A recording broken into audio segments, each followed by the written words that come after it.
सभी लोग हाथ जोड़े, मंगलमय मंगलाचरण करके उपदेश सुनना है।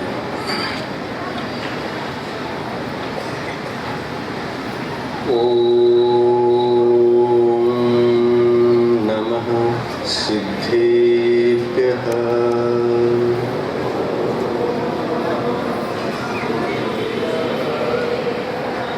ओम नमः सिद्धेभ्यः।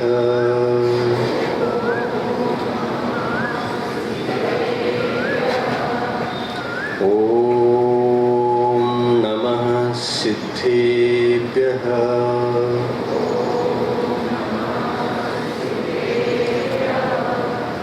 मंगलम भगवान वीरो मंगलम गौतमो गणी मंगलम कुंद कुंदार्यो जैन धर्मोस्तु मंगलम सर्वमंगलमांगल्यम सर्वकल्याणकारकम प्रधानं सर्वधर्माणां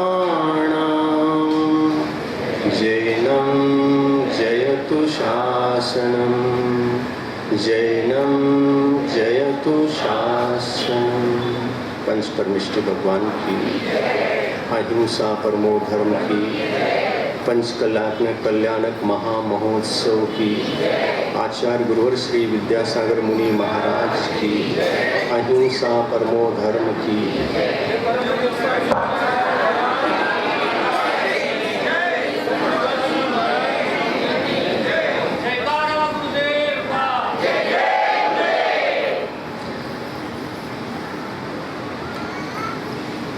जब किसी महान आत्मा का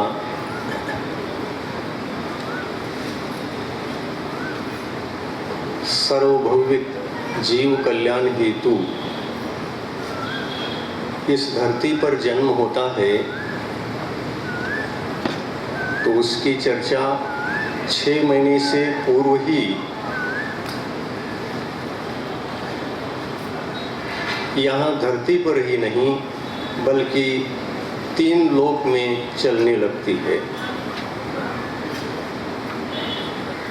नरक में भी एक क्षण के लिए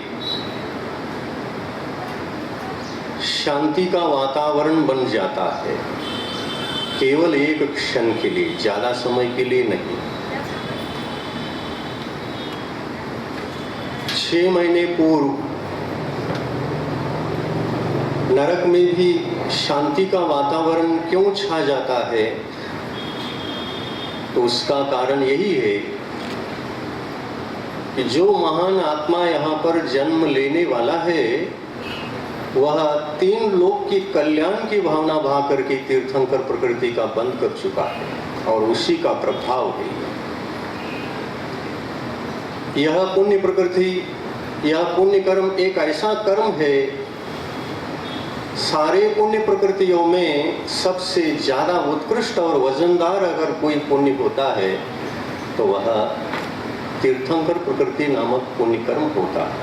इसके बराबरी कोई भी अन्य पुण्य नहीं कर सकता है और यह उसी व्यक्ति के पास होता है, उसी भव्य जीवात्मा के पास यह पुण्य प्रकृति होती है जो भवों से कई भवों की साधना चलती है, कई भवों में त्याग और तपस्या के माध्यम से जीव कल्याण की भावना भाते भाते चले आते हैं और अंत में जाकर के जिस भाव से इस पुण्य प्रकृति का बंद करना होता है उस समय षोडश कारण भावनाओं की भावना भाता हुआ वह पुण्यात्मा 16 कारण भावनाओं में से प्रमुख भावना जो प्रथम भावना कहलाती है दर्शन विशुद्धि।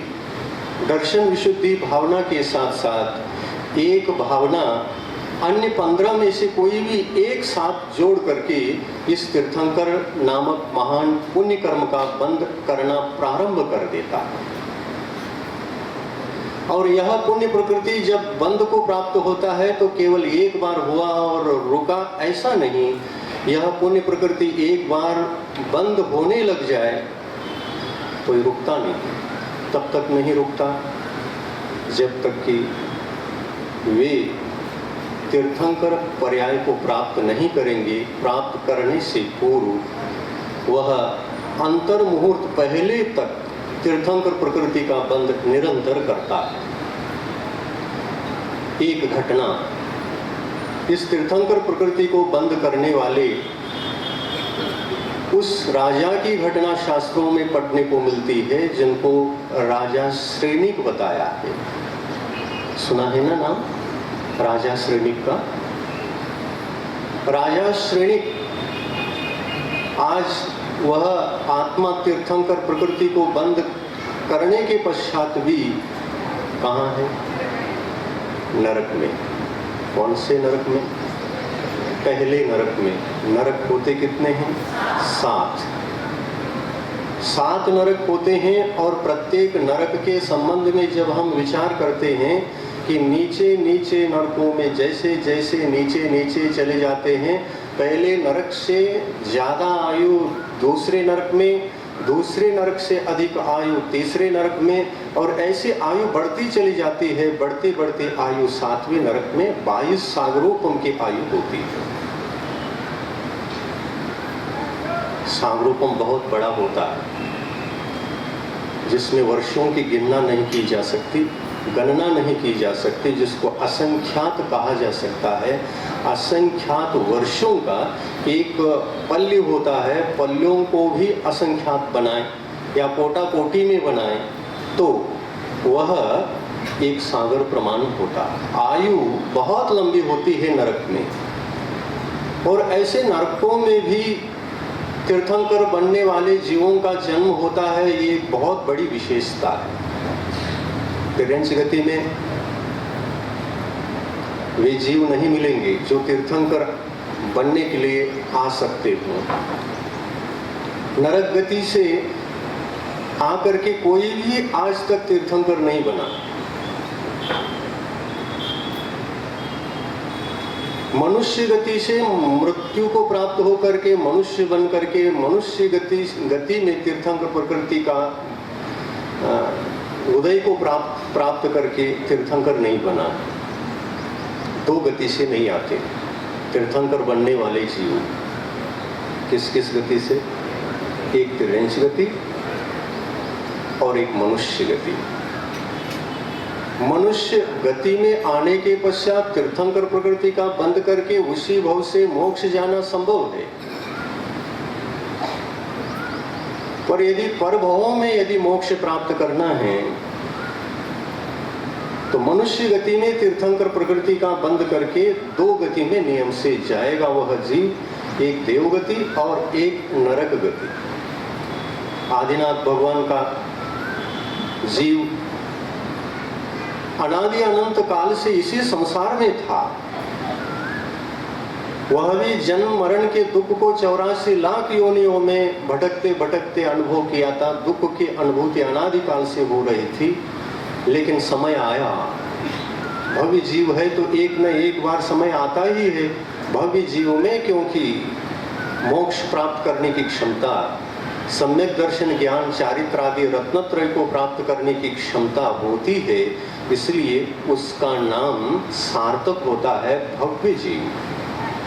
भव्य का मतलब जिनके पास सम्यक दर्शन ज्ञान आदि को प्राप्त करके चारित्र आदि को प्राप्त करके निर्वाण प्राप्त करने की क्षमता होती है, उसको भव्य कहते हैं। और यही क्षमता जिस जीव के पास नहीं होती है उसका नाम है अभव्य। पर यह भी ध्यान में रखना है कि अभव्य जीव कभी भव्य नहीं बन सकता, क्योंकि वह नैसर्गिक प्रकृति है आत्मा की। इसको भगवंतों ने पारिणामिक भाव कहा है। पारिणामिक भाव का मतलब आत्मा के स्वयं की प्रकृति से उत्पन्न होने वाले भाव। इन भावों की उत्पत्ति में कोई कर्म या कोई अन्य कोई निमित्त नहीं होता है। निसर्ग से ही जो मोक्ष न जा सके, ऐसी योग्यता पड़ी हुई है जिस जीव के पास, उस जीव को अभव्य कहते हैं। और जिस जीव के पास यह नैसर्गिकता से ही योग्यता है, क्षमता है कि वह सम्यक दर्शन आदि प्राप्त कर सकता है, तो उस जीव को भव्य कहते हैं। आज पहले नरक में वह राजा जाकर के जन्म लेता है महावीर भगवान के काल में, महावीर भगवान के समूह शरण में प्रथम श्रोता के रूप में, समूह शरण में प्रथम श्रोता। और वो आज कहाँ है? नरक में। और क्या बनने वाला है? भविष्य में आकर के तीर्थंकर बनने वाला है। तीर्थंकर बनने की योग्यता, जुटाने की क्षमता जिसके पास हो, ऐसा राजा भव्यात्मा है, भव्य जीव है, महान आत्मा है, इसके पश्चात में ऐसा कौन सा अपराध हुआ जिससे कि वो आज नरक में है? वो पड़ता है। जीवात्मा के पास महान कार्य करने की क्षमता भी यदि होती है तो उतना ही बुरे कार्य करने की भी क्षमता होती है, प्रत्येक के पास होती है। उसका यदि सदुपयोग होता है तो अच्छा बनता है, दुरुपयोग होता है तो बुरा भी बन सकता है। और अच्छा बुरा बनना और ऐसे इस प्रकार के परिणाम आदि होना, ये सब अपने ऊपर डिपेंड नहीं। हमारा पुरुषार्थ जब ढीला पड़ जाता है तो कर्मों का बंद होना और कर्मों का उदय पाकर उसका फल भोगना, ये अपने माध्यम से ही होता है। हमारे जीवन के जितने भी सुख और दुख की घटनाएं सामने आती हैं, वो सब कर्म की देन है। कोई ईश्वर की देन नहीं, कोई देवी देवता की भी देन नहीं, कोई विशेष आत्मा शक्तिशाली कोई बैठा हो और उसके माध्यम से ही ये सब कुछ होते हो, ऐसी भी बात नहीं है। हमारे जीवन में सुख आया तो समझ लेना ये पुण्य कर्म का उदय चल रहा है, इसलिए हम आज सुखी हैं। और दुख आया है तो उससे ये समझ लेना है कि आज हम पाप कर्म के उदय से गुजर रहे हैं, इसलिए मेरे सामने इतने सारे दुख संकट आए हुए हैं। संसार में जितने भी प्राणी हैं कर्मों के बंध से बंधे हुए हैं, उनका फल निरंतर भोगते रहते हैं। उनके उदय में वे सुख दुख की अनुभूति भी करते हैं, और अज्ञानी हो तो पुनः पाप कर्मों का बंद करके संकटों का आवाहन करते हैं, संकटों का स्वागत करते हैं। संसारी प्राणी को कर्म बंद तो एक क्षण के लिए भी नहीं रुकता। भगवान ने बताया है अपन सभी प्रत्येक समय 8 कर्म में से एक कर्म को छोड़कर निरंतर कर्मों का बंद करते रहते हैं और कर रहे हैं। महाराज क्या इस समय भी हम बंद कर रहे हैं? हाँ बिल्कुल, इस समय में भी 7 प्रकार के कर्म बंद हमारे लिए निरंतर हो रहे हैं। और किसी का बंद मंद हो या तीव्र हो ये बात अलग है। शुभ परिणामों के काल में भी अशुभ कर्मों का बंद होता है, और अशुभ परिणामों के काल में भी शुभ कर्मों का बंद होता है। परिणामों की सूक्ष्मता बहुत बड़ी है। एक कर्म सिद्धांत में जब चर्चा होती है, बात सामने आती है कि अशुभ भाव है और शुभ कर्म का बंध कैसे हो रहा है, होता है। अशुभ लेशा है तो अशुभ परिणाम है, और अशुभ परिणाम के काल में कषाय जब मंद पड़ती है तो परिणामों में थोड़ी सी उज्ज्वलता आती है। उस उज्ज्वलता के कारण से अशुभ लेशा होते हुए भी, अशुभ परिणाम होते हुए भी पुण्य कर्म का बंद कर सकता है। और ऐसे पुण्य प्रकृति को बंद करने वाले जीव निबोध में भी पाए जाते हैं। भगवान ने बताया है, निबोध से कोई जीव मृत्यु को प्राप्त होकर के मनुष्य गति में आता है तो वह अशुभ लेशा के साथ ही मरण करता है। अशुभ लेशा के साथ कषाय की मंदता हो जाती है, और मंद कषाय के काल में मनुष्य प्रकृति का बंद पड़ जाता है, मनुष्य आयु का बंद पड़ जाता है, मनुष्य गति में चला आता है। लोग पूछते हैं प्रायः इस संबंध में, निबोध में रहने वाला निबोधी जीव एकेंद्रीय है, अशुभ लेशा है, अशुभ परिणाम होते हैं, निरंतर ये होते हुए भी वे किस प्रकार से मनुष्य गति में आता है, क्योंकि मनुष्य गति, मनुष्य आयु और मनुष्य गत्यान पूर्वी इनको तो पुण्य प्रकृति कहा है। और यह पुण्य प्रकृति बंधने के लिए अवसर कब प्राप्त हुआ, कब शुभ परिणाम हुए, कैसे, क्या उनको सुयोग मिला जिसके माध्यम से वो मनुष्य गति का बंध करता है?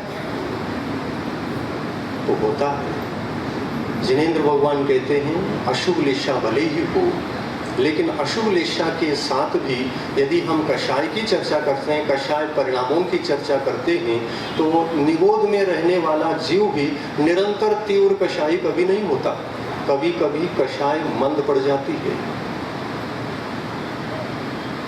कोई भी मनुष्य, कोई भी जीव इस धरती का निरंतर तीव्र कषाय बन करके या निरंतर मंद कषाय बन करके रह नहीं सकता। ये विशेषता है। तीव्र कषाय भी नहीं रह सकता है तो मंद कषाय भी निरंतर नहीं रह सकता। तीव्र कषाय परिणामों में रहेगा तो भाव अशुभ रहेंगे और उसके माध्यम से अशुभ गति का बंध हो सकता है। उसी निगोदी जीव को जब परिणाम संक्लेश होते हैं तो पुनः वह निगोद पर्याय को ही बंद करके उसके उदय में पुनः निगोदी जीव बन करके जन्म ले सकता है और वहाँ जीवन व्यतीत कर सकता है। और ऐसा अनादिकाल तक संक्लेश परिणामों के समय में मर करके वहीं जन्म लेना, वहीं मरण करना, इस प्रकार अनादिकाल तक निगोद पर्याय में रह सकता है। ये तीव्र कषाय का परिणाम है। बहुत विशेष बात है। यह जीव कर्म बंध अवश्य करता है, निरंतर करता है। आप भी इस समय कर्म बंध कर रहे, नहीं कर रहे हैं क्या? कर रहे हैं। एक का कर रहे हैं क्या? दोनों का कर रहे हैं? पुण्य का ही कर रहे हैं क्या पाप का भी कर रहे हैं? तो कहते हैं पुण्य और पाप दोनों का बंध होता है, क्योंकि आपका मन वचन का है, प्रवचन सुनने में लगा हुआ है और यह शुभ कार्य है, शुभ परिणाम है, शुभ भाव है। लेकिन कषाय इसके साथ मंद होने से आपको पुण्य कर्म का बंध अवश्य हो रहा है। लेकिन आप जिस गुण स्थान में रहते हैं, गुण स्थान समझते क्या होता है? गुणों का स्थान, गुण स्थान, ये सीढ़ियां हैं गुणों को प्राप्त करने की। पहले गुण स्थान से लेकर 14वें गुण स्थान तक की ये जो सीढ़ियां हैं चढ़ने की, ये मोक्ष मार्ग में चलने वाले जीव को अपने गुणों को विकास करने के लिए बताए गए हैं। जैसा जैसा जीव कषाय परिणामों से, मिथ्या परिणामों से, अज्ञान परिणामों से ऊपर उठता चला जाएगा, वैसे वैसे गुण स्थान की ये सीढ़ियां भी बढ़ती जाती है। गुण स्थान कितने होते हैं? 14 गुण स्थान होते हैं। और यदि 14 गुण स्थान पार करेंगे तो आप सिद्ध परमात्मा बन जाएंगे, सिद्ध परमेष्टि बन जाएंगे। और यदि पहला गुण स्थान पार करेंगे तो यदि आप चौथे गुण स्थान में आते हैं तो एक अंतरात्मा बन जाएंगे, जगन्य अंतरात्मा, यानी धर्मात्मा बन जाएंगे। अधर्मात्माओं का संबंध, अधर्मात्मा भव्यात्माओं का या अभव्यात्माओं का संबंध पहले गुणस्थान से लेकर तीसरे गुणस्थान तक होता है। क्योंकि धर्म के संबंध में समझदारी पहले गुणस्थान से तीसरे गुणस्थान तक ठीक से नहीं रहती। जैसा होना चाहिए वैसे धर्म के संबंध में जो श्रद्धा, जो विचारधारा, जो धारणा होती है ना, ये धारणा विचारधारा पहले गुणस्थान से तीसरे गुणस्थान ठीक से नहीं होती। और इस कारण से उन गुणस्थानों को और उन गुणस्थानों में रहने वाले आत्माओं को अधर्मात्मा कहा है। अपन धर्मात्मा किस गुणस्थान में आने के बाद बन सकते हैं? चौथे गुणस्थान। भगवान कहते हैं धर्मात्मा बनना चौथे गुणस्थान से प्रारंभ होता है और चौथे गुणस्थान में आने के पश्चात वह कोई बहुत बड़ा त्यागी संयमी नहीं होता, केवल एक श्रद्धालु होता है। श्रद्धा के बल पर चौथा गुणस्थान प्रकट होता है। और वह श्रद्धा क्या है? तो कहते हैं धर्म तत्वों की श्रद्धा। और धर्म तत्व क्या है? संवर तत्व धर्म तत्व है, निर्जरा तत्व धर्म तत्व है, मोक्ष तत्व धर्म तत्व है, और ये परमार्थ क्षेत्र में उपलब्ध होते हैं। विदाउट सम्यक दर्शन प्राप्त किए संवर तत्व को और निर्जरा तत्व को भी हम प्राप्त नहीं कर सकते, क्योंकि ये कर्म है। कर्मों को जीतना ही जैनत्व है। कल बताया था जैन किसको कहते हैं, जो जीतता है उसका नाम जैन है। तो कम से कम जगन्य जैन बनने के लिए कितना क्या जीतना पड़ेगा, तो भगवान कहते हैं 41 कर्मों पर विजय तो प्राप्त आपको करना ही पड़ेगा। 148 कर्म होते हैं और उसमें बंध योग 120 होते हैं। कितने? 148 में से केवल बंध योग 120 होते हैं, और 120 में से जो बंध योग होने योग्य हैं उसमें से केवल आपको 41 कर्मों पर विजय प्राप्त करना है। केवल 41, सिर्फ 41। और किसके बल पर? कोई पसीना नहीं बहाना है, कोई मेहनत नहीं करना है, कोई त्याग धर्म की ओर जाने का पुरुषार्थ भी नहीं करना है। केवल इतना करना है कि त्याग से संवर होता है, संयम से, त्याग से, तप से संवर होता है, निर्जरा होती है। वह निर्जरा तत्व त्याग के बिना और संयम के बिना संभव नहीं है। इतनी भर परिणाम आपके हो गए और उस पर श्रद्धा जगी कि त्याग से ही सम्यक्त्व की उत्पत्ति होती है, त्याग से ही धर्म की उपलब्धि होती है, त्याग से ही जीव को शांति मिलती है, त्याग से ही सुख मिलता है। इस प्रकार के परिणाम श्रद्धा पूर्वक उपादेय तत्व को उपादेय समझ करके, उपादेय तत्व पर श्रद्धा आस्था जगा करके उस ओर यदि जीव आकर्षित होता है और श्रद्धा कर बैठता है, तो कहते हैं वह जगन्य जैन बन गया। मोक्ष मार्ग में तो नहीं आया, लेकिन मोक्ष मार्ग की ओर आने के लिए पात्रता आ गई। मोक्ष मार्ग पर चलने के लिए तो छठे और सप्तम गुण स्थान में जाना पड़ता है, लेकिन मोक्ष मार्ग की ओर जाने की पात्रता के लिए हमें कम से कम चौथा गुण स्थान तो पाना ही पड़ता है।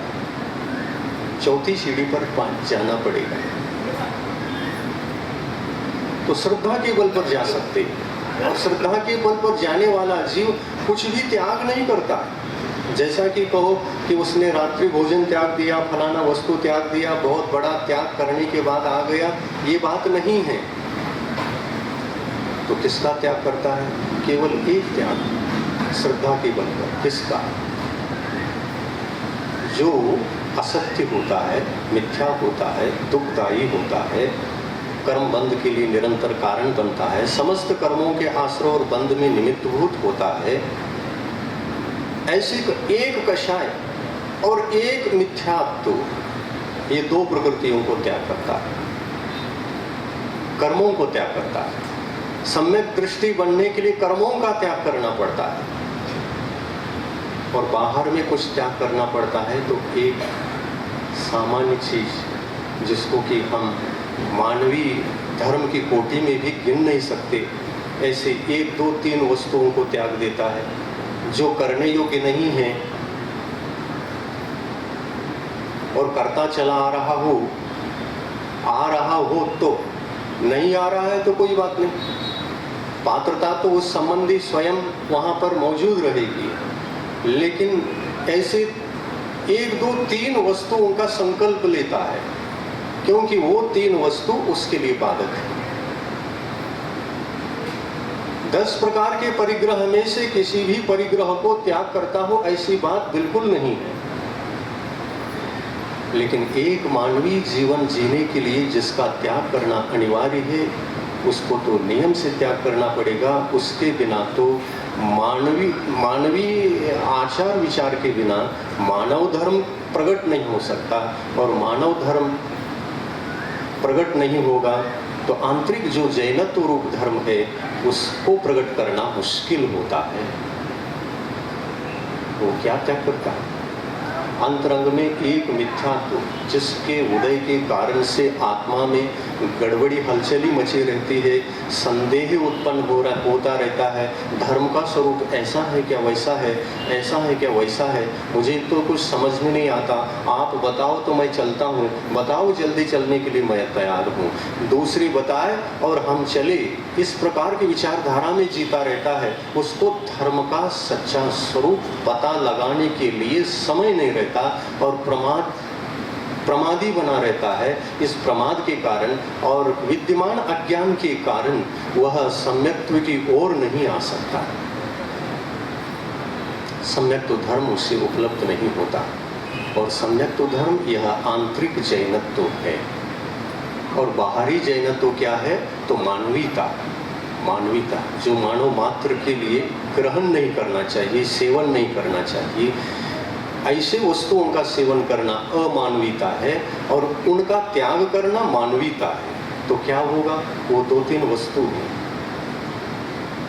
बोलो, ध्यान आता है किसी को? 3 ही वस्तु हैं जिसको खाने से हम अमानवीय जीवन जीते हैं और जिसको त्यागने से हम मानवीय जीवन जीने लगते हैं। कौन से 3 वस्तु? मकार।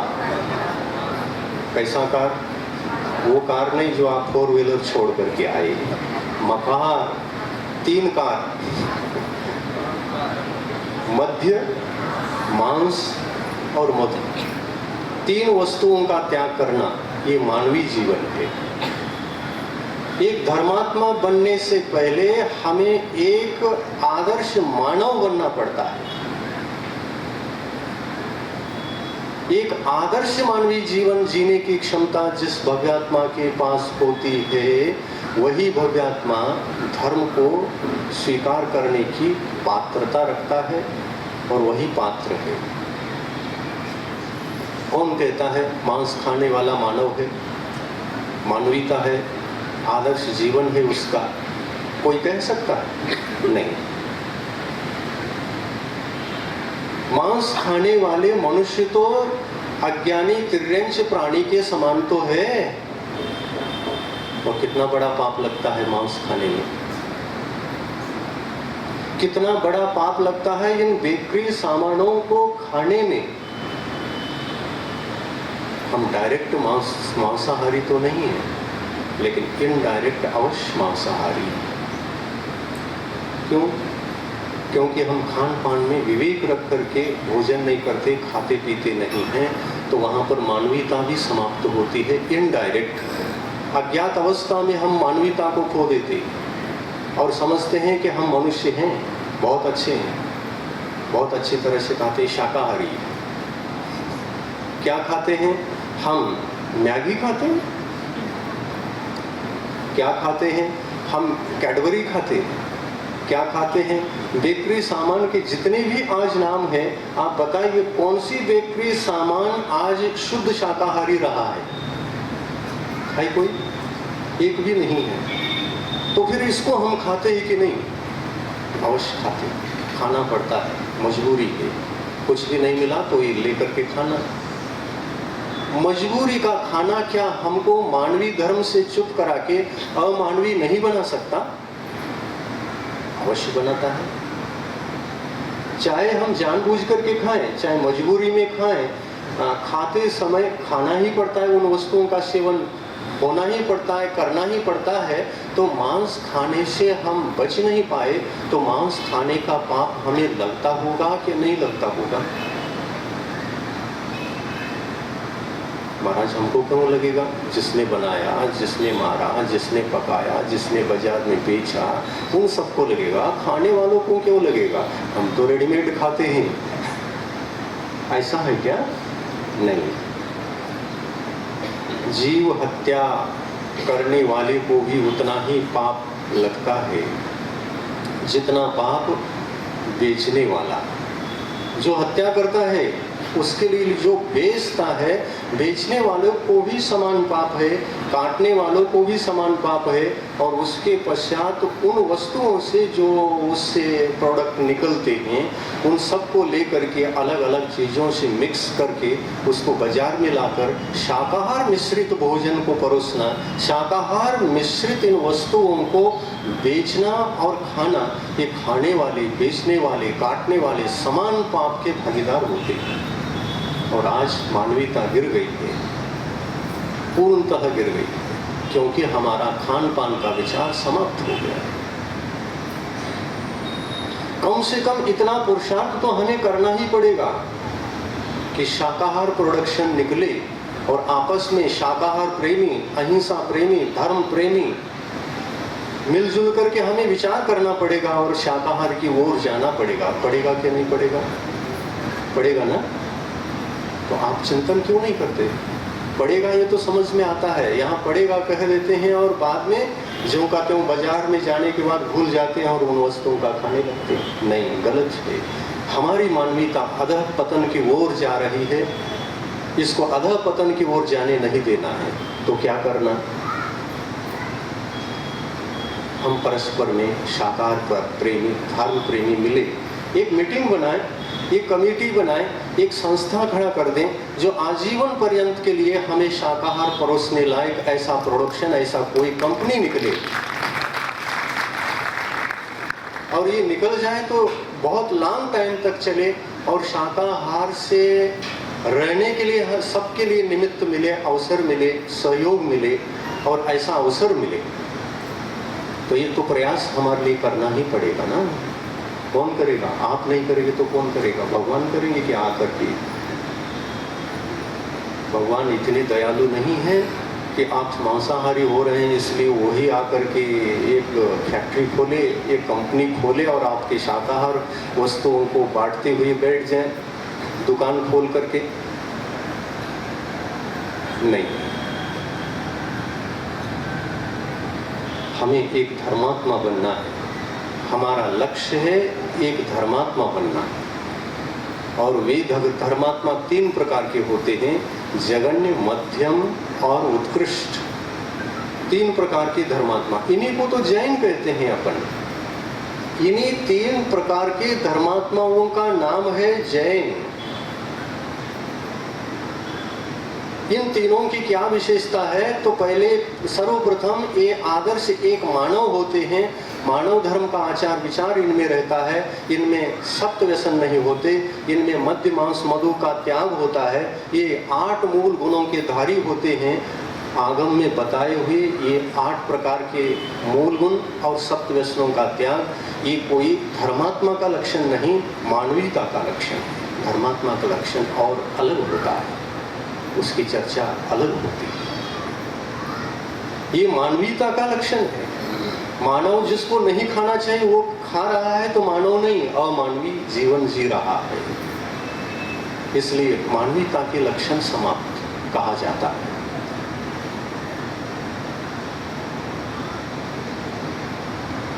बहुत गंभीरता से विचार करने की बात है।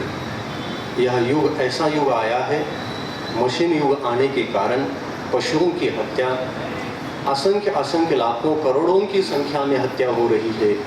और ये हत्या होने वाले पशुओं के ही कलेवर को बांटा जा रहा है और शाकाहार में मांसाहार मिश्र करके प्रत्येक वस्तु बनाई जा रही है और खिलाई जा रही है।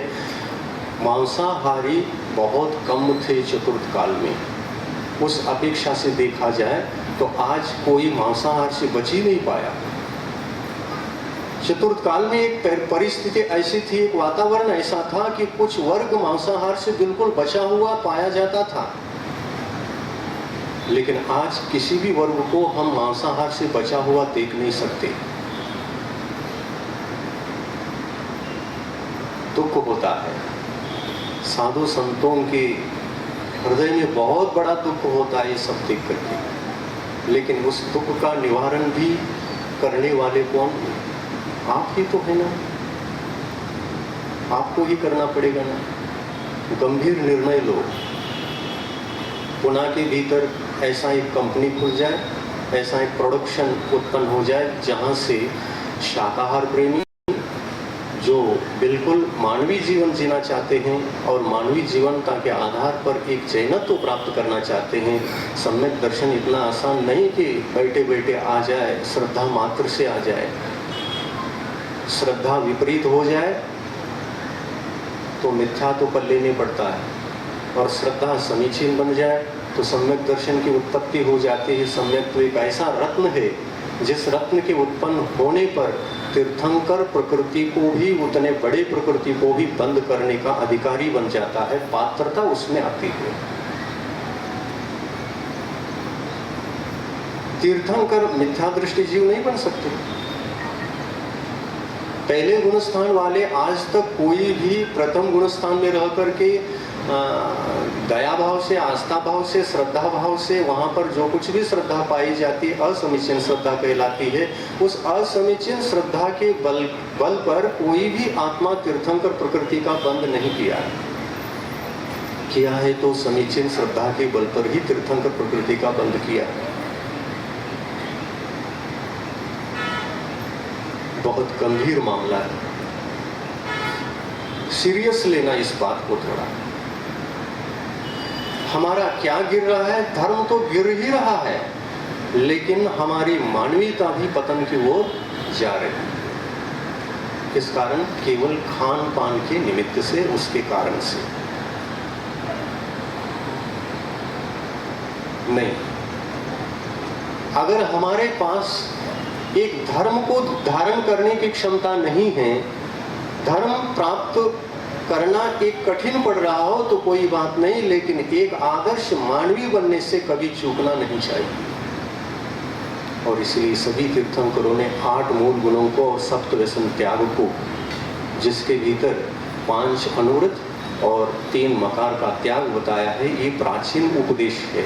अर्वाचीन उपदेश के भीतर 5 उदुम्बर फलों का समावेश कर दिया और 8 मूल गुण कह करके उपदेश दिया। वो उन लोगों के लिए लागू हो सकता है जो लोग इन 5 फलों को खाते हों, आदिवासी हों, और वहाँ पर विवेक के बिना उन त्रस्त जीवों से भरे हुए 5 उदुम्बर को खाने की प्रथा बड़ी हो किसी युग में, और उस युग को देखते हुए आचार्यों ने उसका विधान किया हो कि 5 उदुम्बर सहित 3 मकार सहित त्याग सहित जो वो होता है 8 मूल गुण, वही मूल गुण है। और वह भी मानवीय जीवन जीने के लिए ही उपदेश था। और जो प्राचीन उपदेश था 5 अनुव्रतों से, जिसको स्थूल 5 अनुव्रत कहते हैं, जिसके भीतर त्याग तो नहीं है लेकिन संतोष वृत्ति धारण करते हुए मानवीय जीवन स्थूल हिंसा का त्याग करके शाकाहारी बन करके मानवीय जीवन जीने का नाम ही तो 5 स्थूल अनुव्रत है। इसको छोड़कर और क्या है? एक प्रतिमाधारी बनता है श्रावक, नैष्ठिक श्रावक बनता है, तो आदर्श मानवीय जीवन जीते जीते वह बचे हुए 10 प्रकार के जो परिग्रह हैं, जो पाप बंध के लिए कारणीभूत होते हैं, उनको भी मर्यादित करता हुआ आगे बढ़ने का विचार करता है और आगे बढ़ता रहता है। उसको तो हम प्रतिमाधारी नैष्ठिक श्रावक कहते हैं। लेकिन 8 मूल गुणों में आने वाले जो 5 अनुव्रत होते हैं, ये बहुत स्थूल होते हैं, बहुत ही स्थूल। ये हमको शाकाहारी बनाते हैं, ये हमको संतोषी बनाते हैं, संतोष का जीवन जीने की कला सिखाते हैं। स्थूल परिग्रह प्रमाण अनुव्रत जो 8 मूल गुणों में आता है, उसका नाम क्या है? यहाँ पर परिग्रहों को कोई त्याग नहीं करता है। 10 प्रकार के परिग्रहों में से कोई एक देश परिग्रह त्याग करता हो, ऐसी बात नहीं है। परंतु परिग्रह पाप का कारण है, परिग्रह दुख का कारण है। ये पाप है, दुख है, इसलिए इससे मुझे बचना चाहिए, ऐसा हेयोपाधेय का ज्ञान प्राप्त हो करके ये छोड़ना चाहिए और ये करना चाहिए। ये अमानवीय आचार विचार है और ये मानवीय आचार विचार है। इस प्रकार समझ करके जो मानवीय आचार विचार के प्रति आकर्षित होकर के श्रद्धालु बनता है, वह धर्म नहीं कहलाता। वो धर्म का प्रारंभिक लक्षण मानवीय धर्म कहलाता है। ऐसे प्रारंभिक लक्षण स्वरूप इस मानवीय धर्म को धारण किए बिना कोई भी सम्यक दृष्टि नहीं बन सकेगा।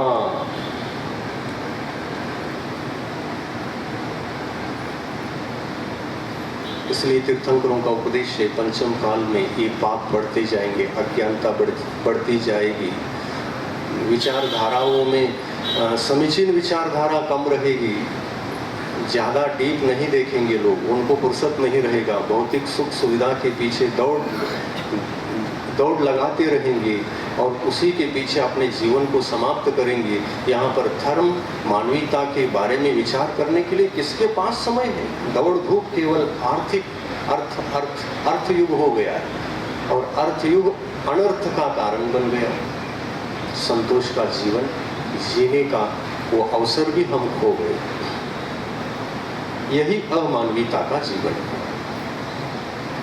तो 8 मूल गुण में जो परिग्रह प्रमाण, स्थूल परिग्रह प्रमाण जो व्रत है ना, वो और कुछ भी नहीं, इसमें संतोष धारण करने की बात है।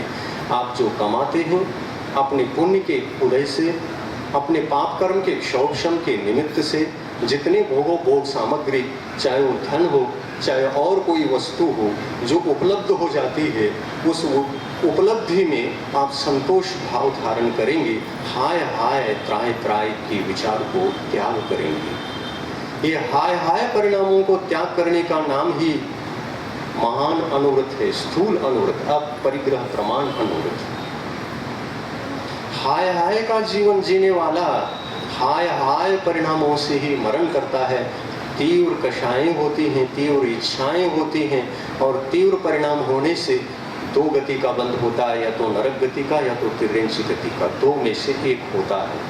हाय हाय परिणामों में दुर्गति में जाता है और उसके लिए यदि ब्रेक भी लगाता है तो देखिए 8 मूल गुणों को धारण करने वाला व्यक्ति यदि परिग्रह प्रमाण अनुव्रत को धारण करता है और उसमें कुछ भी नहीं करना है, मेरे पुण्य के उदय से मैं जितना कमा लूंगा उसमें संतोष जीवन जीऊंगा, मैं हाय हाय नहीं करूंगा। कम पड़ गया, कम पड़ गया, हाय कम पड़ गया, हाय कम पड़ गया, और कमाओ, ये परिणाम ठीक नहीं है।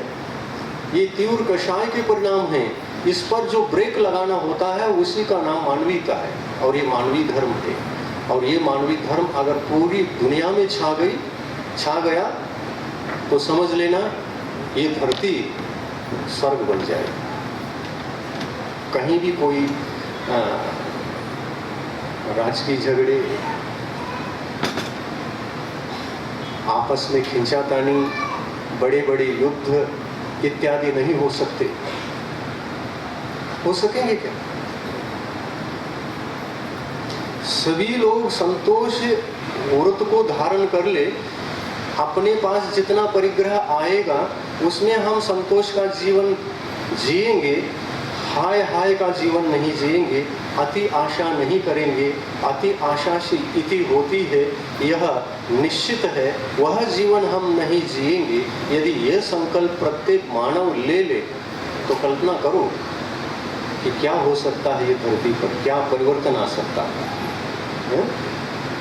और महावीर भगवान ने इसी का संदेश सूत्र के रूप में दिया था, जीवो और जीने दो। आप स्वयं जी रहे हैं, संतोष जीवन जियो। आप ज्यादा परिग्रह इकट्ठा करेंगे तो दूसरे के लिए कम पड़ेगा और उसके लिए हाय हाय करना पड़ेगा। वो सुख का जीवन नहीं जी सकेगा, भौतिक जीवन में दुख में पड़ जाएगा उसका। इस प्रकार का जीवन दूसरा नहीं जी सकेगा। परिग्रह बहुत बड़ा पाप है। सारे पापों की उत्पत्ति, सारे झगड़े, सारे युद्ध जो भी होते हैं दुनिया में परिग्रह का कारण से होते हैं। धरती की वजह से और पैसे अर्थ के वजह से। आज सबसे झगड़े घर घर में यदि है तो धरती के वजह से है कि पैसे के वजह से? बोलो, आपका क्या अनुभव है? बताओ। जमीन के वजह से झगड़े ज्यादा है दुनिया में या पैसे के वजह से? मैं नहीं कहता कि धरती की वजह से झगड़े ज़्यादा हैं, बहुत कम हैं। पैसे का झगड़ा तो हर घर में है ना। और देखो, ये पैसा परिग्रह है, परिग्रह पाप है। और यह पाप किस प्रकार से आत्मा के परिणामों को बिगाड़ने में निमित्त बनता है और आत्मा परिग्रह के पीछे पड़ करके किस प्रकार के अपने जीवन को समाप्त कर लेता है, ये सोचने समझने की बात है, विचार करने की बात है। समय पूरा आपका 1 घंटा हो गया, 9:30। कौन घंटा बोलना था? ज़्यादा से ज़्यादा 2 मिनट और लेता हूँ, संहार कर लेता हूँ। मैंने कहाँ से शुरू किया था? तीर्थंकर प्रकृति का बंद एक बार करना, बंद होना प्रारंभ होता है तो वह तब तक नहीं रुकता जब तक कि वह आत्मा तीर्थंकर नहीं बनता। बनने से पूर्व अंतर मुहूर्त पहले तीर्थंकर प्रकृति का बंद होना रुक जाता है। अंतर मुहूर्त पहले, यानी 8वें गुणस्थान में चढ़कर 6 भाग व्यतीत करने 6ठे भाग तक इसका बंद होता है। ऐसा तीर्थंकर भगवंतों ने ही केवल ज्ञान के माध्यम से उपदेश दिया है और बंद रुक जाता है और उदय आ जाता है तो तीर्थंकर बन जाते हैं। जब तक यह तीर्थंकर प्रकृति का उदय नहीं होता तब तक वे एक जैन साधक कहलाते हैं। तीर्थंकर सबसे बड़े उत्कृष्ट जैन साधक है, जैन साधु है, जैन संत है। इस धरती के ऐसे महान संत आदिनाथ भगवान प्रथम दिगंबर मुनि हुए। इस युग के आदि में प्रथम दिगंबर मुनि आदिनाथ थे और उसके पश्चात ही दिगंबर दीक्षा लेने की परंपरा पुनः शुरू हुई। उसके पहले 3 भोग भूमियाँ थी, कर्म भूमि नहीं थी, इसलिए उस युग में कोई साधु नहीं दिखते थे। मनुष्य थे, तिरंज प्राणी थे। तिरंज प्राणी अपना जीवन जीते थे, मनुष्य अपना जीवन जीते थे। जीवन जीने के लिए जीवनोपाय उनके कल्प वृक्ष थे। कल्प वृक्षों के माध्यम से सभी प्रकार के भोग सामग्री उपलब्ध हो जाते थे और सुखमय रहते थे। पर वो काल जब चला गया तो कमाओ और खाओ, कमाए बिना कुछ नहीं मिलेगा, ये युग आ गया। इसी को कर्म भूमि कहते हैं। करो किए बिना नहीं मिलेगा, कुछ करो फिर करने के पश्चात, पसीना बहाने के पश्चात मिलेगा। और वह कर्म भूमि का युग प्रारंभ हो गया था। आदिनाथ भगवान के पूर्व उनके जो पिता थे नाभि राय, उनके काल में कर्म भूमि का वातावरण निर्मित होने जा रहा था और उस काल में असी मसी कृषि शिल्प व्यवहार वाणिज्य इत्यादि 6 कर्मों का उपदेश आदिनाथ भगवान को देना पड़ा। और कर्म भूमि का जीवन किस प्रकार जीना होता है उन्होंने बताया, समझाया और उसी पथ पर आज तक हम चलते रहे हैं। आदिनाथ भगवान कितने साल पहले हुए थे? अरबों खरबों साल पहले। एक चतुर्थकाल, एक 42,000 वर्ष कम, 42,000 वर्ष कम 1 कोटा कोटि सागरों का होता है।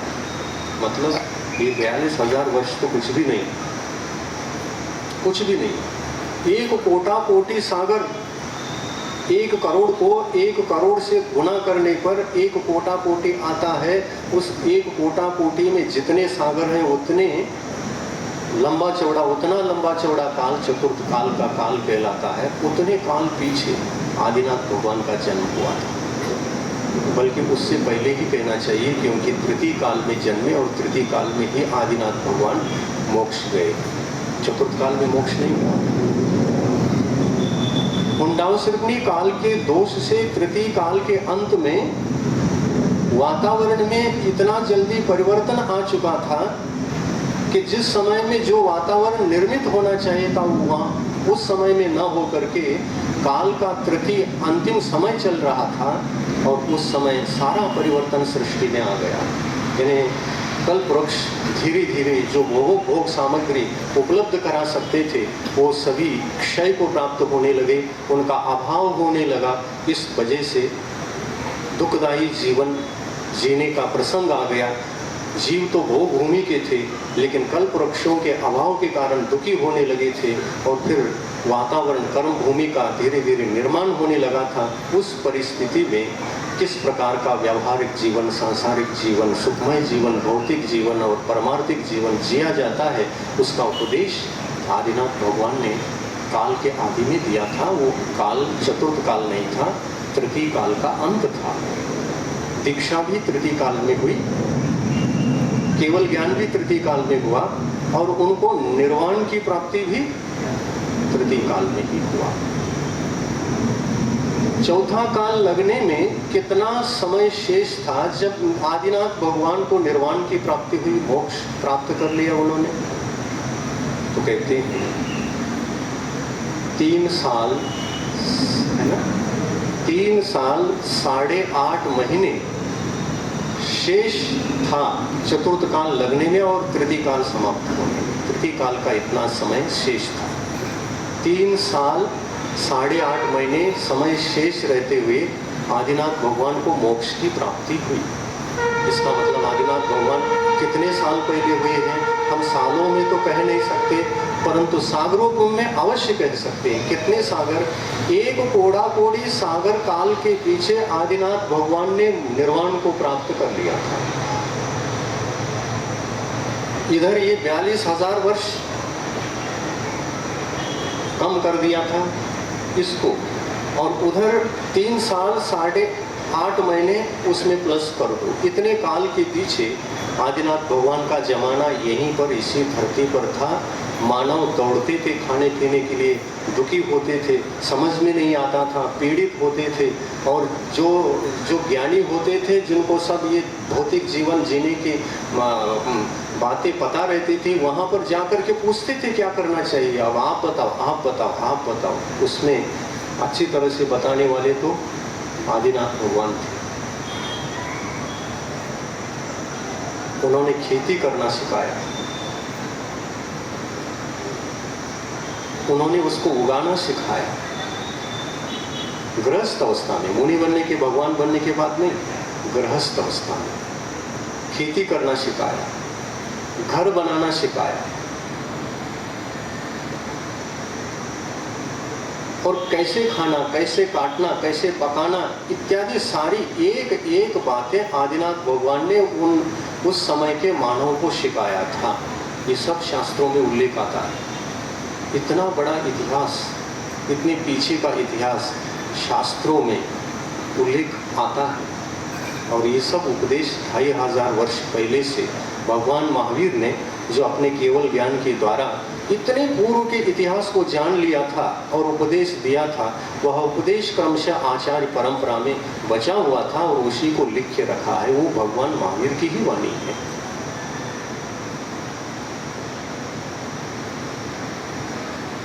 आइए, आप सभी बड़े भाग्यशाली हैं जो आज इस पंडाल में बैठ करके उपदेश सुनते हुए अपने लौकिक जीवन को, भौतिक जीवन को समझ रहे हैं। भौतिक जीवन हमें कैसे जीना चाहिए और एक धार्मिक किस प्रकार से बनना चाहिए, ये दोनों बातें आप समझने के लिए प्रयास कर रहे हैं। निश्चित ही आप यदि भौतिक जीवन जीना अच्छी तरह से सीख लेंगे, एक आदर्श मानवीय जीवन जीना सीख लेंगे, तो निश्चित ही आप धर्म को भी स्वीकार करने के पात्र बन जाएंगे। जब तक 8 मूल गुणों का पालन अपने जीवन में नहीं होता, तब तक मानवीयता नहीं आती, और जब तक मानवीयता नहीं आती तब तक वह चतुर्थ गुण स्थान को प्राप्त करके जगन्य धर्मात्मा बनने की पात्रता को भी हासिल नहीं करता। क्योंकि इतिहास में ऐसे कई कथाएं पुराणों में आती हैं। इतिहास में कहा है, एक सिंह भी यदि सम्यक दर्शन को प्राप्त होता है, एक सिंह, क्रूर सिंह जो मांसाहारी होता है, मांस के बिना जीवन जी नहीं सकता, उसका खुद का वही आहार है, वो उसका आहार है, हमारा थोड़ी है। हम तो मानव हैं, मानवीय आहार शाकाहार है, मांसाहार हमारा आहार नहीं। और नहीं ये मिश्राहार जो आज आ रहा है बाजार में, ये हमारा आहार है। मिश्राहार मानव आहार नहीं, और साबुत आहार भी मांसाहार वो मानवीय आहार नहीं, वो अमानवीय आहार है। इन दोनों प्रकार के आहारों से बचना बहुत बड़ा आवश्यक हो गया है आज की युग में, और होना चाहिए। आप धड़ल्ले से खरीदते हैं, अपने बच्चों को खिलाते हैं, गोदी में बिठा करके। कौन सी बिस्किट? पार्ले बिस्किट। कौन सा चॉकलेट? मुझे याद तक नहीं है, क्योंकि जो खाते ही नहीं उनको याद भी कैसे रह सकता है। जो खाते हैं उनकी दृष्टि में तो सदा सबके नाम ताजे रहते हैं।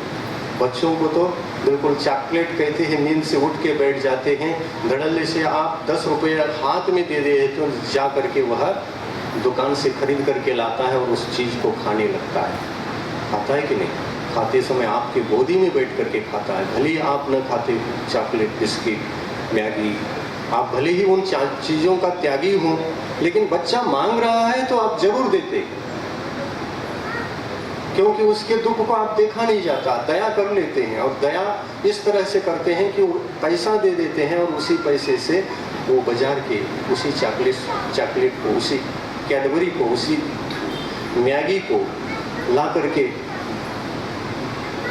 गोदी में बैठ करके खा रहा है। तब भी आप चिंतन नहीं कर पाते, ये हमारे गोदी में बैठकर खाने वाला अपना बच्चा नरक जा रहा है और मैं स्वर्ग जा रहा हूँ।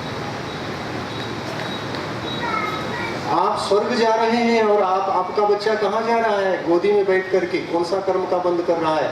मांसाहारी बन करके मांस खा रहा है। आपको दुख नहीं होता है, आप विचार नहीं कर पाते उस समय में।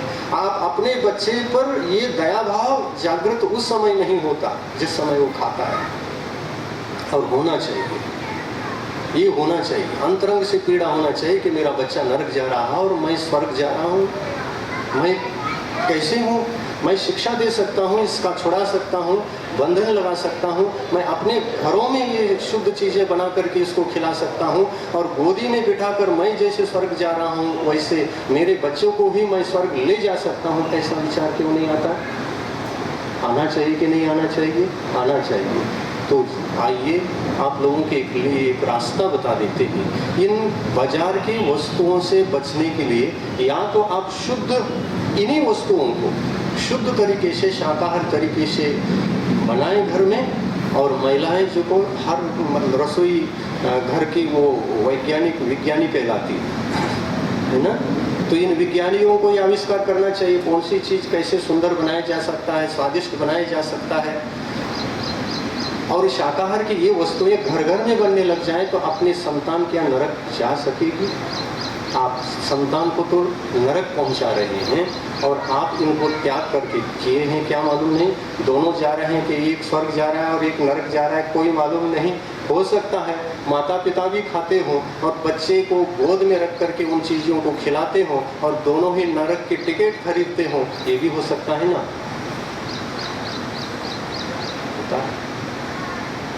लेकिन ये रास्ता तो बदलना पड़ेगा, तभी आप एक आदर्श मानव कहलाएंगे, मानवीय जीवन जीने वाले कहलाएंगे। इस मानवीय जीवन जीने के लिए 3 मकारों का त्याग अवश्य बताया है करने के लिए। ये 8 मूल गुण मानवीय धर्म है, और सम्यक तो एक धर्मात्मा का धर्म है जो मानवीय धर्म को धारण किए बिना सम्यक दृष्टि नहीं बन सकती। असली धर्मात्मा तो सम्यक दृष्टि है। सम्यक दृष्टि को ही जैनत्व की उपलब्धि होती है। उपदेश ज़्यादा हुआ, समय खिंच गया, 15 मिनट और हो गया।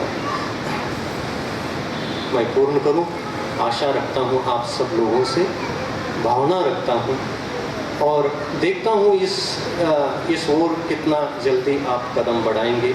जल्दी से जल्दी कोई आयोजन इसके संबंध में होना चाहिए, और पूरे पुणे में जितने शाकाहार प्रेमी हैं शुद्ध वस्तु खाएंगे, शाकाहार से रहेंगे और मानवीय धर्म को निभाएंगे। मानवीय धर्म निभाते निभाते ही आप सम्यक दृष्टि बन सकते हैं, धर्मात्मा बन सकते हैं। सम्यक उत्पन्न होने के पश्चात ही कोई तीर्थंकर प्रकृति का बंद कर सकता है। पापवान जीव तीर्थंकर प्रकृति का बंद नहीं कर सकता। वह श्रेणिक राजा था, गलती किया था। उन्होंने क्या किया था? एक मुनि महाराज के ऊपर, एक मोक्ष मार्ग पर चलने वाले, आत्मा का कल्याण करने वाले, जगत का कल्याणकारी महात्मा के ऊपर सोचे समझे बिना अज्ञान अवस्था में उपसर्ग किया। कौन सा उपसर्ग किया? मरा हुआ सांप को ला करके उनके गले में लिपटा दिया और चला गया। देखते हैं कि यह महात्मा कितने सच, कब तक रहते हैं यहाँ, इस उपसर्ग को सहन करते हुए, इस कष्ट को सहन करते हुए कब तक बैठे रहेंगे? देखने के लिए डाला और उसका फल क्या निकला? देखते समय इतने तीव्र कषाय थे, अनंतानुबंधी कषाय का इतना तीव्रोदय था, उन्होंने धर्म से बदला लेने के परिणाम किया, धर्मात्मा से बदला लेने का परिणाम किया, तो फल स्वरूप ये हुआ कि उसी वक्त उनको 7वें नरक के आयु का बंध हुआ। वो जाने वाला था 7वें नरक, परंतु आज कौन से नरक में है? पहले नरक।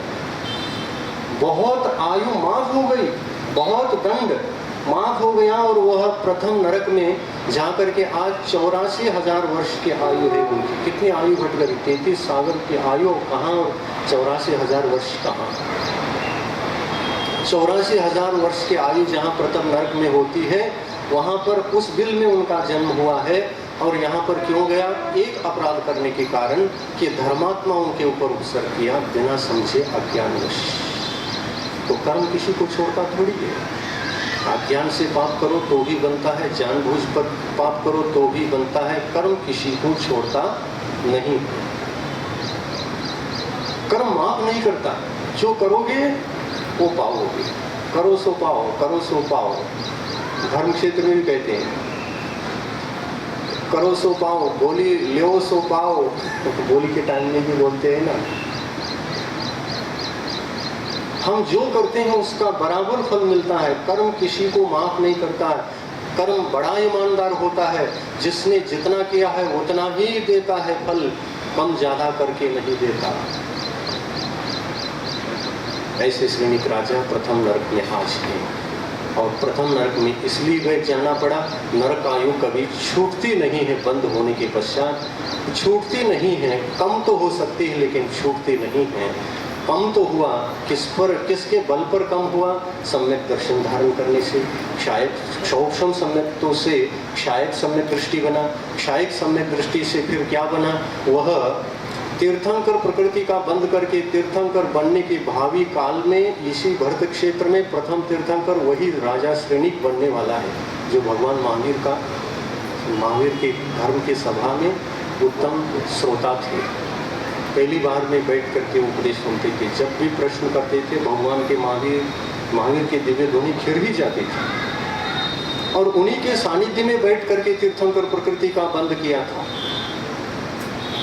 और क्या किया था, क्यों किया?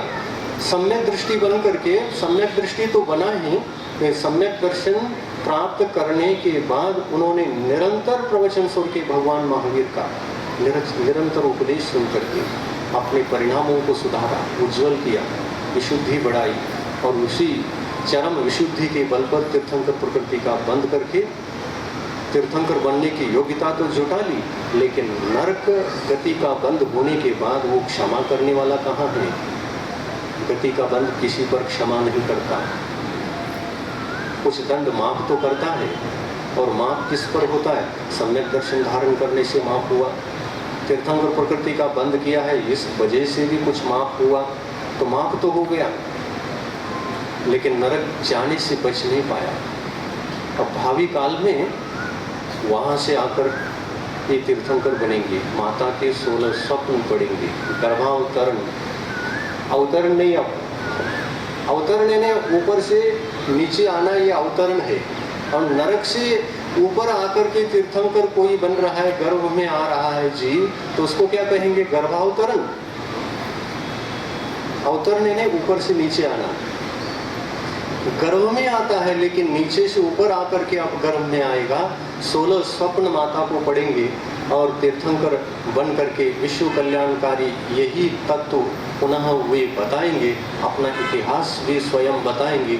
मैं राजा था श्रेणिक, ऐसा किया था, ऐसा हुआ, ऐसा गया, और यहाँ पर आकर के पुनः मैं तीर्थंकर बना, और विश्व कल्याण के लिए मैं भावना भाने के कारण से आज मैं यहाँ हूँ, आज तीर्थंकर हूँ। जैसा किया था वैसा पाया, बुरा भी किया तो बुरा पाया, अच्छा भी किया तो आज अच्छा बना।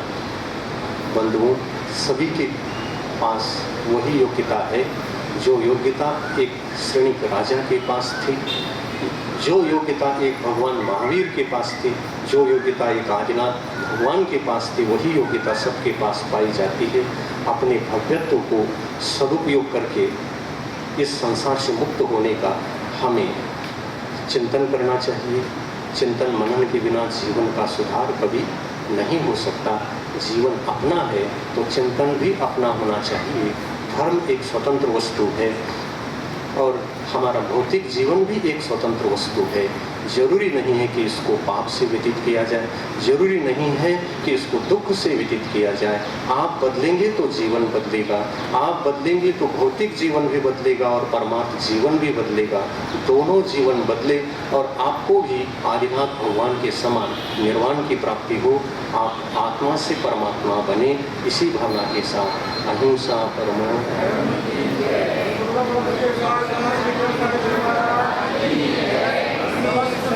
वाणी जग जन मन के मल को धोती अतः कहाती जिन वाणी जयवंत अपना हम विषयांदर जिनवाणी।